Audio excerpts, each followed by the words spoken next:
Everyone, তোমাদের সবাইকে আরেকটা নতুন ভিডিওতে অনেক অনেক ওয়েলকাম। তো এখন যা ওয়েদার, গ্রীষ্মকাল না বর্ষাকাল বোঝা বড়ই মুশকিল, বাট এরকম ওয়েদার একটু এটা ওটা খেতে বেশ ভালোই লাগে। তো আমার মার হঠাৎ কাঁচা আম মাখা খেতে ইচ্ছা করলো, তো আমি আর মা রান্নাঘরে চলে গেলাম। এখানে আমি মাকে একটু আমটাকে গ্রেট করে দিতে হেল্প করছিলাম, আর আমার তো টক খেতে খুব ভালো লাগে। তো তারপর মা আমের মধ্যে দিয়ে দিল অনেকটা কাসুন্দি আর একটু সল্ট দিয়ে ওটাকে সুন্দর করে মেখে নিল। আর এটা এমনি খেতেই খুব ভালো লাগছিলো, বাট আমার মনে হলো এর মধ্যে একটু চিনি দিলে হয়তো ফ্লেভারটা আরেকটু এনহ্যান্স হবে, তাই মাকে একটু চিনি দিতে বললাম। তো ব্যাস এটা দিয়ে মেখে মা আমাকে দিয়ে দিল, আর আমার তো তোমাদেরকে আমি বলছি এখন আমার মুখে জল আসছে। তো ব্যাস এখানে আমার কাঁচা আম মাখা রেডি, এবার শুধু খাওয়ার পালা।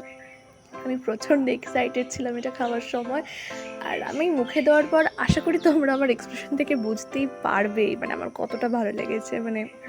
আমার খুব ভালো লেগেছে। আর এই গরমকালে আমি এটা প্রথমবার কাঁচা আম মাখা খেলাম, এর আগে তো খেয়েছি অবভিয়াসলি, বাট এই বছরে এটাই ফার্স্ট।